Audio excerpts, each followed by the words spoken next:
कालनायकं विशालकीर्तिदायकं काशीवासलोकपुण्यपापशोधकं विपुं नीतिमार्गकोविदं पुरातनं जगत्पतिं काशिकापुरादिनाथ कालभैरवं भजे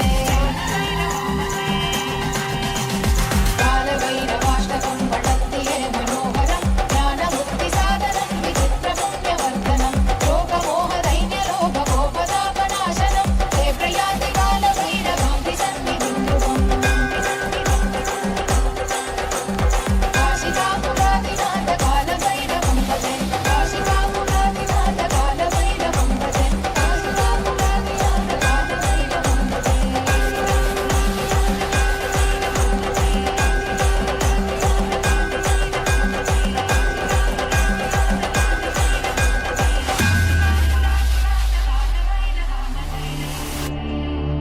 மண்ணே மாமலையே மணியே மாணிக்கமே மரகதமே வைரமே பொன்னே புகழ் சேர் பொன்மலையே சோதி வடிவான ரூபனே என் குருநாதா என் குருநாதா என் குருநாதா அஞ்ஞான கடல் நீங்கி கணக்கு ஆத்ம ஞானம் அளிப்பாய் குருநாதா நித்யானந்தா ஆத்ம ஞானம் அளிப்பாய்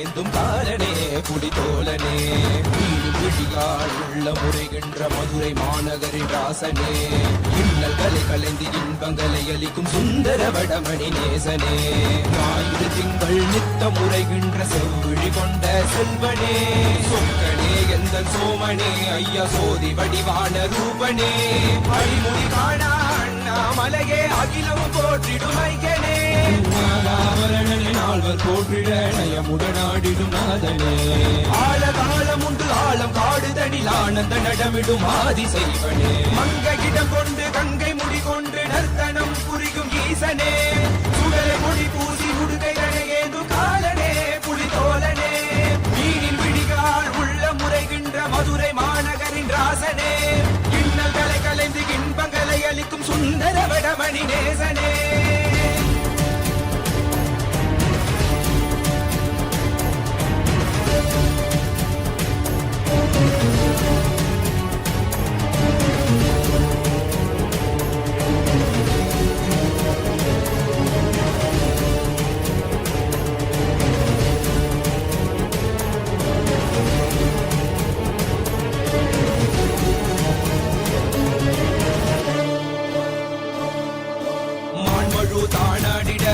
மங்கையவளிடம் கொண்டு நீயாடிவாடியார் திருவினைகள் தீர்த்தருளவே நித்யனே இடவத்தின் மேலேறிவா என்றென்றும் விரிசடை தானாடிட புவிதனில் சுந்தரனை நீயாடிவா தினமும் நீ விசும்பு தந்தருளவே நேசனே மலனே நீயாடிவா இமையோர்கள் இன்னலை கலந்திடும் தேவா தேவாதி தேவா சதா சிவா பாபா குருவாக வந்து திருவருள் புரிவாய் நித்யானந்தனே முக்தி தரவாவா பிறதியில் உரைகின்ற பிரமணே நீயாடிவா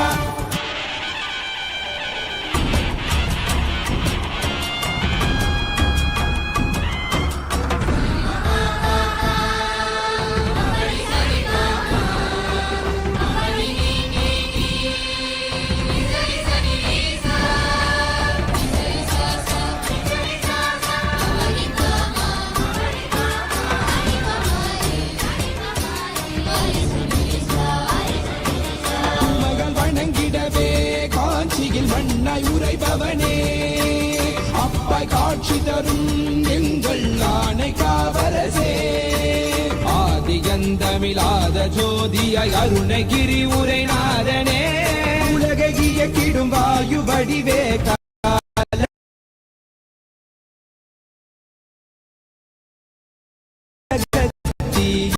ஈசனே தொழுதிடத்தில்லை நகலாடும் குறை பஞ்சம் பரமேச நித்ய வைபவ குப்த கைலை வாசனே ஈசனே சர்வேசனே பரமேசனே Your love, your gratitude to the lotus feet of our beloved Swamiji.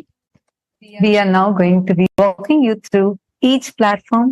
So please pick up your gadget and follow along with us. The first platform being YouTube. Please head to KAILASA's SPH Nithyananda YouTube channel. And if you have not yet subscribed, please make sure to hit the subscribe button. Go to the live video, and right under the live video in the live chat section, you can post your prayers and receive direct blessings and responses to your questions from Swamiji. The next is WhatsApp. Please head to kailasa.org, our official website, and scroll down.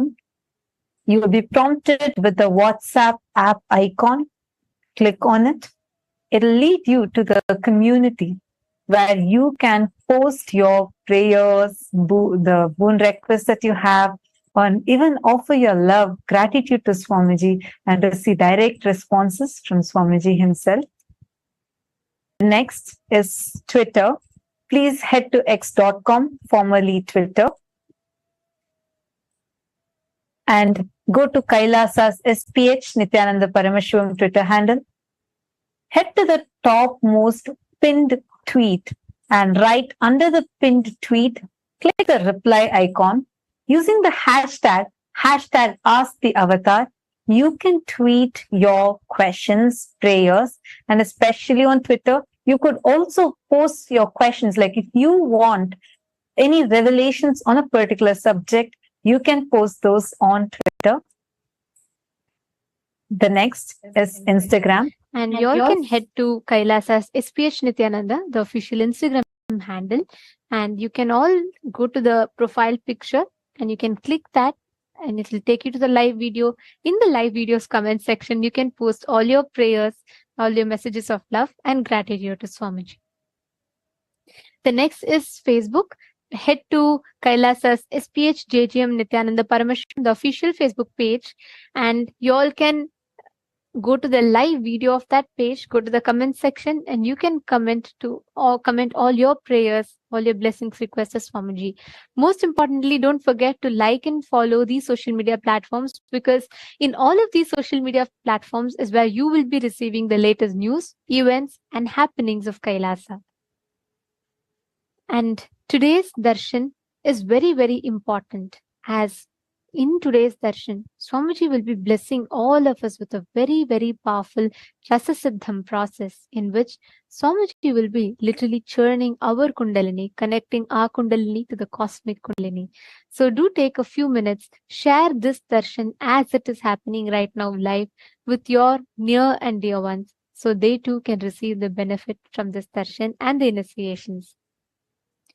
Now, we are going to be taking you all through today's voting subject, the Supreme Pontiff of Hinduism, to unify the 2 billion Hindu diaspora that spreads across the world, across the globe, across all the time zones, to bring unity amongst all of us, to bring us all together, and to be able to revive Sanatana Hindu Dharma and take it to all its glory. Supreme Pontiff of Hinduism has initiated very